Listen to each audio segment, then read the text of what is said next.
Hey everybody, welcome back to the podcast.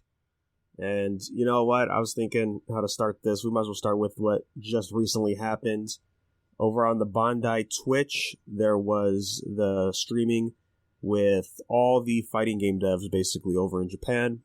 Shoutouts to Bandai for hosting that, and then shoutouts to Harada for actually making it happen, contacting everybody. So we had Capcom, SNK was there, Koei Tecmo, Arxis was there.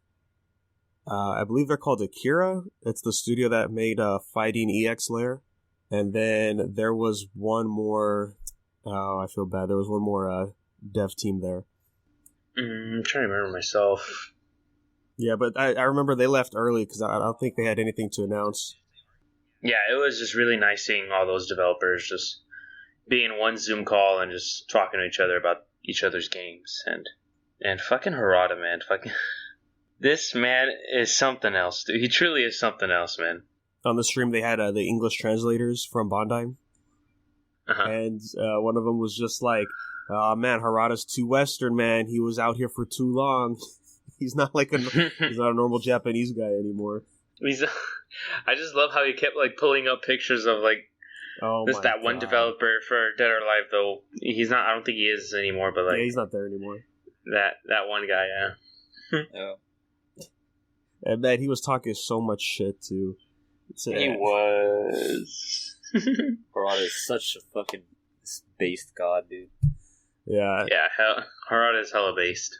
He doesn't give a fuck. He's up there with the one who says Kamiya? Yeah, bro. He's up there with Kamiya. Wait, Kamiya, yeah. Wait, don't ask me for stuff again. Is Harada, but if you're talking about someone else, that's Kamiya from Hideki Kamiya from Platinum Games, the one who's always blocking people on Twitter. Yeah. Yeah.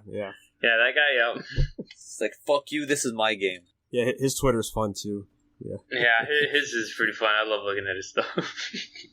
Fucking Harada's Twitter is he's always correcting people, and I fucking love it.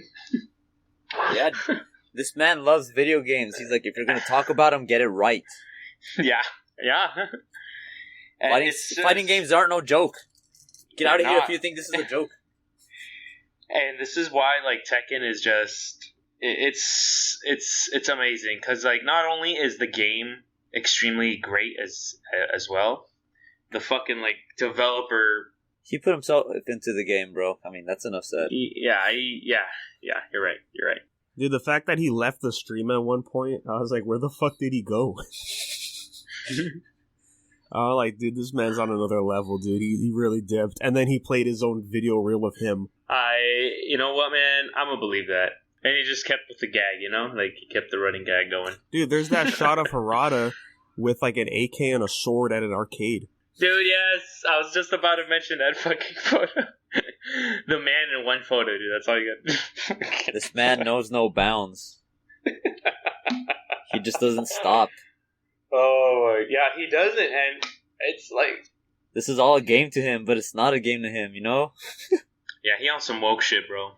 He on some hella woke shit. Hell yeah. Yeah, Harada's the best, man. But yeah, Tekken, dude, the update they're gonna do for the game. Yeah. Oh my god, I can't. They're revamping the game again for a third time. Yeah. Hell yeah, man.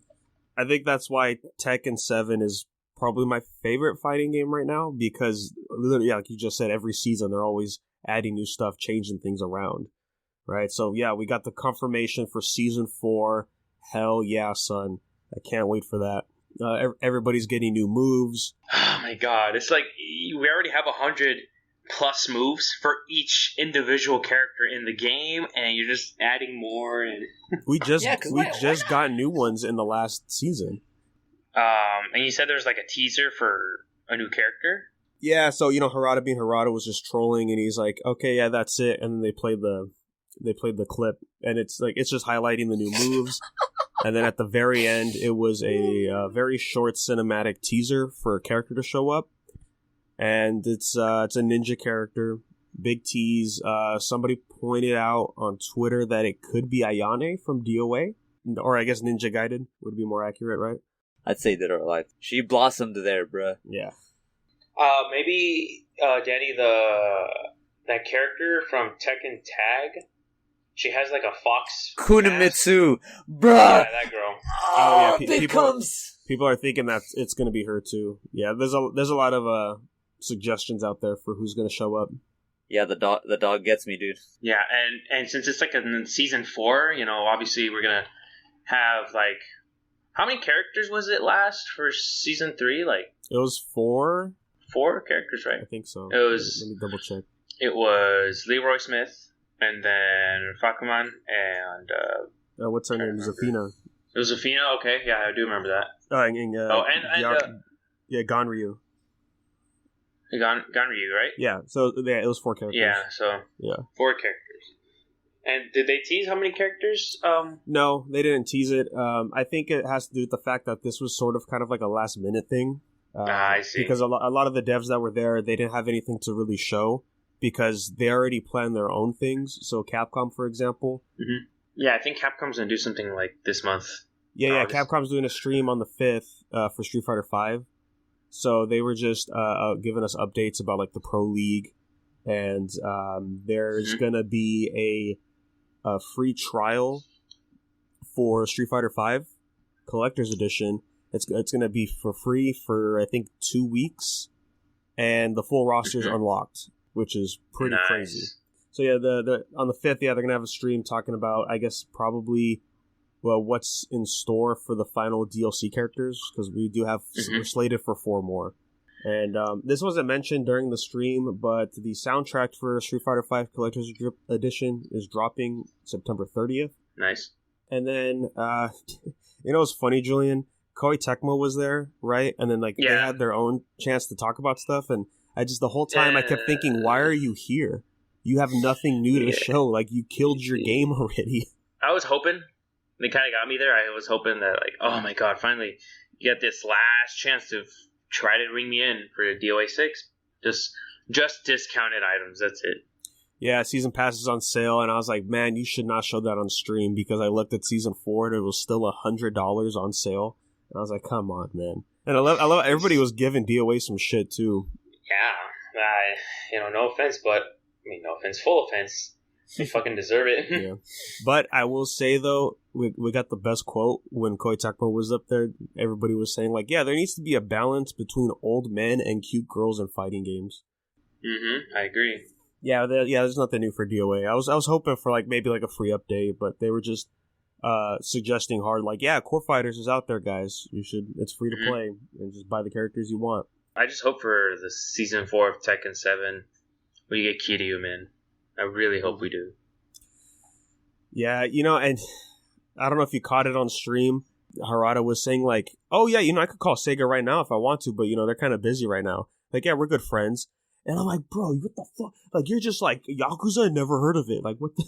Nah, he's trolling. He's got to be trolling. Yeah, man. I'm sure he knows them, because, Dude, definitely, bro. He wore the glasses, dude. Come on. I think Kiryu is the most requested character for Tekken 7. Oh, yeah, and I'm sure he's aware of that, too. I would love to see him there, because, Tekken loves the stance styles, and he has so many different drives in Yakuza. Oh, yeah, that'd be great. Yeah, on Bandai's end for fighters, again, really nothing, because they're going to be doing their own thing as on the 5th as well. And so we're probably going to get the reveal of the next DLC character for Season 3 on that end. So they just updated stuff about the online tournaments and all that. SNK, they showed up and they talked about KOF 15, but they didn't have anything to show, but they said, don't worry guys, we'll reveal something soon. So we'll see when that is. But they did show off. They showed off Samurai Showdown stuff. Yeah, Samurai Showdown stuff. Season 3, right? They announced Season 3 is coming, which is great. And the Chinese character from the mobile game, Gong Sun Li, is going to be free on the 5th. Yeah, the bunny girl, right? Yeah, the bunny girl with the umbrella. Yeah, she's from some Chinese mobile game. Is it? Well, actually, we probably never heard of it, huh? No, I've never heard of it. It's probably going to be that girl. And then, what about the For Honor guy? Is that going to be... He's already out. Yeah, he was. Isn't that crazy? He was part of Season 2. Okay. I think it's cool because that just means people can recognize For Honor as a fighting game. And because I like that game when it came out, and that just makes me hope that we will get a sequel at some point, and hopefully they could decide to throw in some local PvP in there. And then Bandai came back in with Soul Calibur 6. They showed off the next character coming in, returning. It's Setsuka. Yes. Setsuka. She looked great, man. Yeah, she did. I think she looks nice, yes. I honestly did not see that coming for her to come back because... What was the last one, 4? Yeah. 4 because in the canon she's technically dead after that. Mm-hmm. But this is a prequel after all, so it would only make sense if she's alive now. But yeah, I'm excited. Season 4. No, Season 4 is just Setsuka. And then we got one more character. Yeah, we got one more character for Season 2. I'm pretty sure they're going to bring back somebody else. Yeah. I say it every now and then, but I would like to see Kratos show up in Soul Calibur, have a comeback. He'd be PlayStation exclusive right now. Yeah, that's the thing, though, is he would be an exclusive, and 6 hasn't done that yet, so... They could do Spawn again if they wanted to. Yeah, but he's in MK, so I don't know if they want to... Yeah. I don't know how the licensing works for crossovers like that. Yeah, so that's August 4th with her coming out. There's going to be an update in the game as well, some balance changes. They're adding more costumes. Of course, Setsuka is getting costumes, but because it's Bandai, we're getting Tekken costumes in Soul Calibur, bro. Hell yeah. Yeah. Yes. I saw that. When the trailer was rolling, I'm like, wait a minute, are they the custom-made Tekken characters? That's pretty spot on. And then it said, oh yeah, these are official Tekken costumes. I'm like, oh shit, that's pretty cool. Yes, as well as a new feature in the game. Soul Calibur is infamous for the armor breaking that you can do in the game, right? When you get hit with some critical shots or you're low on HP, and a lot of people apparently a lot of people don't like that. Whack, because they suck. That is, yeah. Get good. Yeah, so they decided to add a feature to where you could toggle that off, so your armor won't break during fights. It's kind of good and bad at the same time because I can see both sides. Because bad, man, my armor, it's coming off. I worked so hard on that. And then there's like, okay, I could turn it off and always see my armor because it's so nice. I mean, look, man, when I played 6 and you got that armor break on Ivy, bro, that's all I'm saying. That shit is hype, dude. That adds a hype factor, dog. I totally agree, Danny. I totally agree. It's a hype factor, man. It's I don't get why people don't like it, man. Yeah. I believe the last thing that they showed off was from ArcSys. They were ready, man. We got a new character reveals for Guilty Gear Strive. So we got returning Leo is returning. A lot of people were surprised about that. They didn't think he was going to return to the game. And then we got a new look at the new character Nago Ryuki. He looks pretty cool, man. Apparently he was in the very first trailer for Strive. Yeah. Yeah, so we got a closer look at him here. He looks great. I love his design. The cyborg ninja. Mm-hmm. Another one. That's pretty cool, man. And God, man, Guilty Gear just looks so nice. Yeah, it does. It really does. I think I'm definitely going to cop when it comes out. I do want to play it. Yeah, I want to get my hands on it. See what's going on there. And then they also... It's fun, dude. ArcSys said they're going to be having another character reveal in October. So that's something to look forward to. So other than that, that was pretty much it for the stream. Aside from the first half, it was all the devs discussing some Q&A that they asked the fans for input on. That was a pretty good segment. I was watching Max's stream as he was watching it, and he was giving off commentary about why it's important to have the devs discuss this, and it was really good stuff. Of course, the only thing is everybody was like, how come nobody's talking about the rollback issue, though? And then they did, right? They had a whole segment talking about it with each of their games, right? They talked about the online features for their games, yeah. Like Harada as well, he mentioned that they have a form of rollback, and they're going to be working to improve on it as Season 4 comes out. And he gave out some stats that a lot of people were freaking out on, which was that half of the players on Tekken 7 are Wi-Fi users. And if you're a fighting game fan, that's not a good thing to hear. That's a big no-no. Yeah. To quote Pat, he's like, Wi-Fi is not reliable. That's the problem with it. People are also saying well, I mean, there's a lot of casual people who just play Tekken and, they use Wi-Fi. And they're also called scrubs. You go hard or you just don't show up. All right? Exactly, bro. You go hard or you stay in arcade mode. Okay? I think one of the interesting things to take from the first half was they were talking about crossplay. That's been the big thing for this generation for a while now. A lot of multiplayer shooters are getting it. And it's like, well, what about fighting games? Like look at Power Rangers. Any version of that game can play with any version of itself, right? So there's some interesting stuff that they talked about.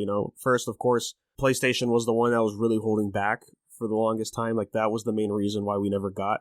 Another interesting one was I want to say it was Harada, or it might have been somebody else, but they mentioned that they have to consider how the game feels in its own versions, like PC, Xbox, PlayStation, Switch. If anybody really plays fighting games on the Switch, they have to take into account that these are different hardware, and like how are they going to feel? How's the performance on all of those consoles? That's something I never really thought about when it came to crossplay, so that was interesting to hear. And they said they were going to implement it in Tekken, right? They're working towards something for crossplay, and they're focusing more on how they're going to do rollback and all that good stuff. So, yeah, that'd be so cool. That'd be so cool because I think right now Tekken 7 is on the Game Pass. Oh, is it? So yeah, it is. I think it's been there for a while, but cool. It'll run its cycle, and then eventually another game will replace it. But yeah, it's on Game Pass, and if it was sooner, the better, because then that means I'd be getting to play people on Xbox and stuff. Yeah. So that was pretty much the broad strokes for this stream right here. It was really great. Glad to see something like this happened. And I was also happy to hear that this is not going to be the last time they do this. They want to do it again. So I'm looking forward to that whenever that happens. This was crazy, man. Cuphead is now on PlayStation. Yeah, I saw a trailer. Oh, yeah. Out of nowhere, pretty cool. Just dropped in the morning at some point, a trailer from PlayStation. Cuphead's here. It's like, whoa. That's pretty crazy, man, because to me, I'm like, oh, this is the first step.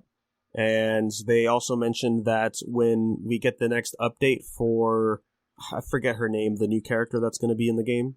The Chalice girl, right? Yeah, the Chalice girl. When she goes live, it's going to be across all the consoles. And then we did get some more news about Halo Infinite. They mentioned that the multiplayer is going to be free to play. I know what Microsoft is trying to do here. Yeah, they're really not worried about who buys the Series X. They just want to make sure that you're still here at the end of the day playing their games. That's why the Game Pass is just so good. Yeah, Game Pass is the thing they're focused on. So many games are going to be on there like day one. Yeah, it's crazy, and then the whole package with Game Pass and Gold, it's just $15. So per month you're just paying $15 and you get access to all these games. Like you said, Danny, they just want to make sure you're here to play, and they're giving you really cheap and accessible reasons to do so. Yeah, and of course also that the next gen games can be played on Xbox One, right? So they'll have old generation versions of the new games coming out. So it's more of just you guys do what you want as long as you're still here, man. It's a good time. I think this was necessary, but they also confirmed that there's going to be local split screen for Halo Infinite. And I was thinking I would think that's a given, right? Because it's Halo. Right, Halo 5 had local split screen? It did not. Locals. So what they did, they traded local split screen for 60 frames and 1080p. And it does look nice. Even in multiplayer, it's 60 frames, 1080p. Oh, okay. I assumed there's already a split screen over there. Okay. Because the campaign is it's 4 players. But you could also play with yourself. It's just your team is just dumb. Man, guys, I've been thinking about hopping on Warframe for a while now. Time to go back because that shit looks cool and fun. We got some more info for the next update for the game, and I was like, dude, sign me up, man. So we're having a third open world area. It's called the Heart of Deimos, and it's going to be open world infested. So the infested creatures are there. So I could already imagine the landscape is pretty nice. And they said while you're there, you're able to explore using some mechs. Nice. I was like, Dude, that's what I needed to hear, man. Just more wild shit in Warframe. They'll be doing a live stream soon, Digital Extreme. And then we also got to look at a new Warframe coming out. It's cool. It's a fan suggested design, which I thought was nice. Warframe's big on the community, so that was cool to see. And it's a broken Warframe, so that's a nice little concept there. Yeah, and it's all and that's gonna be free, Danny, the DLC. Oh yeah. Everything's free in Warframe. Of course, they have the microtransactions for like currency, like the platinum in that game. You have to pay for. It's one of those things where you kind of have to buy it if you want to get the stuff you need, or you could just grind on the game. Like you don't have to put money in to get the good items, right? I think one thing interesting about Warframe is they do have a market where you can just purchase stuff with the platinum, with real money, like weapons and Warframes and all that. Or you could just play the game for free and eventually you can get it. We finally have a release date for Battletoads. Oh, I saw that. And it's on the 20th, so that's real soon. Yeah, I like the way it looks. The game. Yeah, I think it looks fine. You know, it's a modern 2D beat 'em up. Yeah. Kind of like Streets of Rage 4. You know, they kind of have the same look to them. Oh yeah, agreed. It's Rash, Pimple, and Zitz. So over here on From Software, they're releasing a update for Sekiro. They're adding new features in there. There's going to be a boss rush mode that you go in there and just do your stuff. There's going to be new costumes for the main character. And similar to Dark Souls, there's going to be like an online messaging system in there. Like I guess you can leave messages on the floor, like in Bloodborne and Dark Souls. But yeah, so the free update is going to drop on the 29th of October. And that's also when it's going to launch on Stadia. So, well, speaking of samurais, the DLC for Nioh 2 dropped. Tengu's Disciple. Pretty hyped for this, and I played it, and I already beat it, which is the thing that sucks about this DLC. It was really, really short. How short, Danny? Like, how many missions in total? In total, there was... so there's only 2 main missions for the story. Mm-hmm. And then, and like the sub stories and whatnot. And then, there's, I think, 3 submissions, and then there's 2 more you unlock to do, the boss fights. Nice. I was just really disappointed with it. As far as, like, just the fact that it was so short, and that was pretty much it. And, I played when I played the first main mission, I was pretty hyped for it. It was looking promising. I love the new environment. And the split staff is a fun weapon. There's definitely a lot of cool moves you can do with all the stances. The first thing, though, I got pissed off because there's a boss you fight in there, and I'm like, oh my gosh, like, we already fought this boss before. Like, why are we doing it again? But there was some variation to it, so I kind of give them the pass on that. And it could get pretty anime in the other boss fights that I loved. I think one of my favorite boss fights is in this DLC. It's interesting what they were doing. I was invested into the story. I'm like, okay, what are we gonna do now? We're done with the main story that is Nioh for both games, so what are we looking forward to? And then it sort of just gives us like, oh, okay, this DLC is set in 1185, right? So it's set like 500 years in the past. And I was like, all right, time travel in a samurai game. Okay, cool.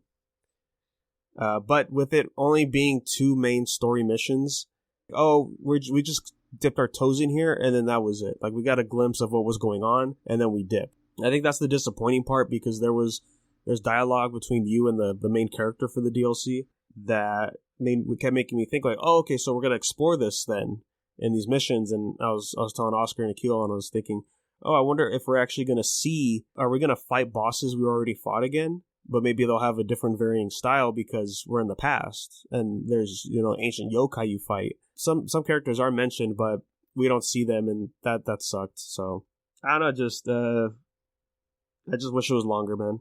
It says the fall for the second DLC, So I'm going to assume hopefully October. One interesting thing, though, that they did in this is when you beat the boss, they could drop items. They could drop the scrolls, the smith tech, so that way you could craft the armor. And the boss also has a chance of dropping an ability that you can equip, which I thought was interesting. Excuse me, because usually you just use skill points to unlock those, but no, you have to fight and farm in order to get it. And then with that, there was also an update for Nioh 2. They added some new features, some new stuff for character customization. I think it was mainly just new tattoos and hairstyles from what I saw for the characters. One thing I was thinking that they added, I was like, this is cool. So you can transmog your armor and weapons, right? Change the look of what you're wearing. Now, when you're selecting what to change the armor or the weapon to look like, it'll show on your character. So that way you don't have to kind of think like, well, is it going to look nice or not? Because it's character customization, so the models will look a little wishy-washy. I don't know. I'm expecting more for the next one, because now that there's time travel, we could go anywhere, man. Fairy Tail is out. There's going to be an update on the 6th. They're going to be adding DLC characters. And they're adding photo mode to the game, which I thought was cool. That's one thing I wasn't expecting, because it's a turn-based RPG game. So, but that'll be cool, man. I don't know, man. I'm thinking about grabbing this game. I'm gonna wait, but I don't know. I might hop back in that bullshit. I mean, one thing I will say about the game, though, it looks really nice. The 3D models really looks like how the anime looks, and the cinematics for all like the big attacks are amazing. So that's cool. They added photo mode for that. Guys, I said it last week, and of course I'm saying it again this week. It's not a podcast without some Kingdom Hearts news. Yep, I totally agree. This week it was just they announced Kingdom Hearts 3 soundtrack is now coming out. That's going to be in November. The soundtrack's nice. Yeah, I like it. It's not as great as the second one or the first one, but there are catchy tunes in it. So Netflix, they're doing some moves, man, with video games. Making moves. We know season 2 of The Witcher is already coming. But that's not the only thing they're working on, man. They announced a new limited series called Witcher Blood Origin. And it's going to be focusing on the very first Witcher that was created. Wow, that's really cool, actually. Yeah, so that's cool. It's going to be... I don't know... And I'm not Grant. I don't know the Witcher lore that much. Yeah, I was going to say, where's Grant? So I'm curious to see how far back in time that is. Yeah, that's how do they... I hope it goes deep into how they learned all this magic, because isn't that what they were, like? They're just created of all this, like, dark magic, and that's how they were born or something like that, right? I think so. Something like that. Yeah, something like that. And then how do they learn all this magic? How do they learn all these fighting skills? It's going to be really interesting to see what they were put through for the skills that they would need to know to be passed down to every Witcher to come into existence up to Geralt, It's going to be like a great origin story. Yeah, so we only got the announcement for that. And they also said next month they're planning to continue filming for season 2. Okay, here we go. So the synopsis is it's 1,200 years before the first season for The Witcher, and it's going to be during. I guess it's going to be focused more on the elven world of that era. In this article I'm reading, they talk about how in season 2 for The Witcher, there's going to be a character called Vesemir, and he's like 700 years old. So maybe he'll be able to kind of tie in the prequel. It's what I always love about the adaptations, and when they're successful, it just means that more people will go find the source material, and there's just more fans to be garnered and stuff. Netflix is not done, man. They still want they want to hold on the video game adaptations, apparently, because they announced Beyond Good and Evil is getting a movie. Nice, okay. And it's going to be the director that did Detective Pikachu. Oh yeah, that's going to be great. They quote hybrid live action animated film, but then reading more into the article, it's just what you would expect, because they're like, yeah, they're going to be using the same type of elements they did in Detective Pikachu with the Pokemon. And I'm like, oh yeah, so CG. it's weird that they're calling it a hybrid. Because to me, a hybrid, that means like, oh, we're actually going to transition into either 2D or CG. Yeah, I mean, I never played Beyond Good and Evil. I've only really seen just the E3 trailer for the second game. It's just one of those like hidden gems of the time. Man, I saw some shots for the new One Punch Man chapter, and that shit fucking crazy. Oh my god, yeah, dude. Tatsumaki and her fucking sister Psychos, bro. Mm-hmm. That should be popping off, dude. It's fucking great. Yeah, you gotta catch up, Julian. Yeah, dude, catch up, Julian. Yeah, you're like, what the fuck? Yeah, there's another one, bro. Dude, and she's like, dude, it's so good. I'm pretty. You know what, dude? I'm at the where I left off is where they were at the tournaments where. Oh yeah, Saitama wears like an afro and stuff. Yeah, and he's fighting the other guy that's like authentic. Suryu, you know? Yeah. Yeah, that guy. Yeah, dude. Like this takes place after that. This is the arc after that. It's It's the Monster Association arc, dude. This one's running a long time, or is it just me? No, I think it's definitely long, especially because we've read the webcomic, right? Yeah. Yeah. Like this shit feels way longer than the webcomic. Yeah, they're exploring a lot more for the manga version. I don't got no complaints to it. You know, it's like I don't think so either. It's giving me some content, like a fucking what's the face Child Emperor's fucking suit. Oh my god, that shit was so anime, dog. When he fought the Phoenix, dude. Oh yeah, bruh. The Phoenix man was pretty cool too. Like when he just awakened, bro, that shit was nice. I think I'm gonna have to go read it because I want to orgasm as much as you guys now. It's so good, bro. It's really it's so good, man. I love Saitama and fucking and what the fuck, Super Speedy Star, whatever the fuck is it? Oh, Sonic? No, not Sonic. The hero. No, the hero one. The lightning the Flash, one he's with. Yeah. What's Super Speedy Flash? I don't know what the fuck his name is. I think is he S rank or is he? Yeah, he's S rank. Yeah, he's S rank. Yeah. Speedy. It's not Sonic. It's a S rank hero. But yeah, dude, like this arc right now, I'm digging it. It's really action packed. There's a lot of shit moving around. I'm just waiting for Saitama to fucking just stop everything. Just come on in. Be like, hey guys, what's going on? Well, man, Jerry, we haven't even gotten to the meat of this arc either. Right. Freaking Black Sperm he hasn't even done anything yet. Dude, Black Sperm, bro. Oh my god. Sperm. Dude. Yo, that guy, that thing's a monster on itself, dude. Like we only saw a little bit of what he could do against Atomic Samurai. Oh my god. Yeah, that's right. Man, that guy's fucking awesome. I remember Atomic Samurai. That guy's cool as shit. It's so good, man. Yo, did they ever follow up? Like, don't spoil it, but like, did they ever follow up with Metal Bat and fucking Garyu? Garyu, right? Garu? Yeah. Yeah. Yes and no. Yeah. Oh, okay. He just got, you know what happened.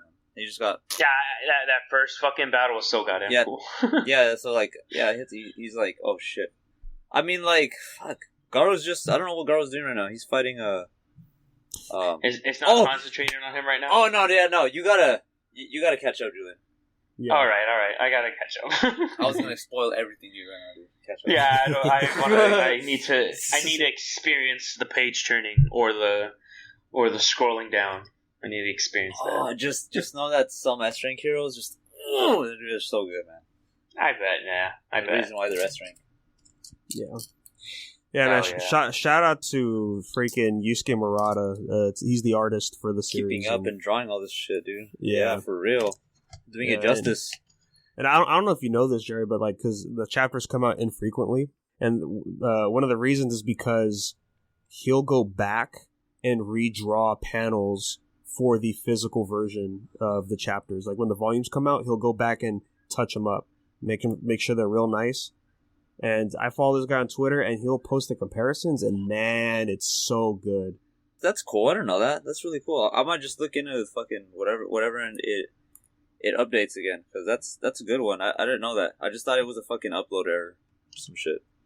Yeah, it was weird, man. I didn't know that mangakas would do that, which would make sense. I wish more people would definitely do that, because there's times where, you know, you'll read a manga and it's just like, oh, you could tell this page is the storyboard because they didn't meet the deadline for this chapter. Oh, yeah, they did that a lot. I remember that back then. Mm-hmm. They did that more back then than now. I haven't seen that in a while. Well, I think because now with digital art, with that transition for some manga, because it definitely changes the game. I want to see that artist do like some fan art of Berserk or something. That'd be sweet. He did One Piece, I think, didn't he? He did One Piece. He did Dragon Ball. He collabed for the Street Fighter. Yeah, I know it's on. Is it an anthology one or the? I think it was like an anthology or a light novel or something. Yeah. Mm-hmm. Yeah, Yusuke Murata, man. He's a goat. It's really good. Yeah. Yeah. I love that art. Oh yeah, he drew some Back to the Future stuff. Have you seen the Spider-Man stuff he's done? Yes. What? So fucking look awesome, this up dude. right now. Hold on. Yeah, he drew some promo stuff for well, not promo, like some fan art for, I think it was Spider-Verse. He did Spider-Verse. He did for Homecoming and oh shit! and he also did one for Spider-Man 2. That one's pretty cool really? too. Yeah. Yo, he drew Iron Man? Dude, that's sick. Yeah, oh, that one, the Iron Man one, yeah. You know what I think that's an homage to, dude? I think that's an homage to Japanese Spider-Man. Like the way Spider-Man's posed in that photo with Iron Man. I think that's a reference to Japanese Spider-Man. This guy has done some shit. I appreciate that. It's cool. You know, it's wild too. When I first found him was in iShield 21, right, which is a football manga. Yeah, and just to see him where he's at now, it's so crazy. We did get a trailer for the Demon Slayer movie. Nice. It looks pretty cool. It's one of the arcs from the manga, so I'm pretty sure it takes place right after the anime takes off for the first season. Mm-hmm. Yeah, like where it ends. Yeah, so I'm looking forward to that. It's a good arc. I'm interested to see what they're going to do because, again, man, the animation for that show is top notch. And I really like the animation for that show. Actually, it's really. And with the movie budget, yeah, that's going to be a good time. All right, guys. Yeah, so with that, I think we can say we can wrap up here. Oh, yeah. Finally, My Hero, the second movie that was out last year, Heroes Rising, that's finally coming out on DVD and Blu-ray. You can pre-order it now, and that's dropping October. And nice. I was like, dude, where is this movie, man? It's a good movie. I recommend it if you're a My Hero fan. I should really get into it. I really want to give it a chance. It's like a lingering thing that's been like it's always been there, and I'm like, man, I just haven't given it a chance, and I really should. Yeah, I'm not caught up. I'm behind. Was it like 2 chapters? But I will say, like, it's really intense right now. There's some really great moments in that series. I think one of my favorite parts from My Hero, Julian, is every now and then the chapter covers will be comic book issue covers. Nice, like redos with the characters, right? Yeah. So it's formatted just like a comic book cover. Yeah, because it takes inspiration from like Marvel and DC and all that. Mm-hmm. Like All Might, the number one hero. Mm-hmm. He has different costumes, and they're called like the Golden Age and the Silver Age costumes. Oh, nice! Mm-hmm. That's pretty cool. I totally look into that. I really should. So other than that, guys, last week our second episode for the new segment dropped for Webtoons, where we talk about the manhwas that's on the app. And that's going to be every other week, but we'll update you on social media if the schedule might change for those in the coming weeks here. So keep posted on that. And again, that's over Unverse Podcast, anywhere you go. We'll let you know. And if you have any questions or comments, man, go ahead, email us at unversepodcast@gmail.com. Of course, me and Jerry over here getting back on that streaming grind. Jerry, you're still on the search too, right? Yes. Good job, guys, by the way. Yes, sir. Yeah. You already know. Yeah, I already know, man. But It's fun. It's fun though. Like, you know, don't get me wrong. Like, I really want to play it again. It's just it's kind of hard when you want to play it. I kind of just want to play it on the stream because I want, like, you know, initial reactions to everything. I'm way past. I'm a little past where I was in my last playthrough. So there's that. I'm making progress. I'm a higher level than I was in my second playthrough. So it's like me beating the DLC for Neo. I think I'm just gonna do some New Game Plus to just to grind a bit, beat that mode, and then I'll figure out what the next game I'm gonna do after that. So again, yeah, that's at Jerry Omega for the Surge, and then me over at Negator 7. So thanks for listening, guys. Was there something new? Oh, day of this recording, Kill Bill's second album, Resin, just turned 5. So we'll be playing one of those tracks in the outro. Thanks for listening, guys, and catch you on the next episode. Yeah. Split the Dutch, pack it fatter than it once was. Lucy on the tongue, start blacking with a young blood. It's all acting till they actually get their fronts crushed. No ball passing, I'm Jackson times 5 mathematics. I don't wanna talk shit, I got some bad habits. Try to stay humble, but I guess I'm bad at it. I got a lot of things, but it's never bad rapping. We crawling out the mud, you can hear the gas clapping. Lost a couple friends who was trying to backstab it. You reap what you sow, what a fucking sad adage. Burn it all down, chalk it up to bad practice.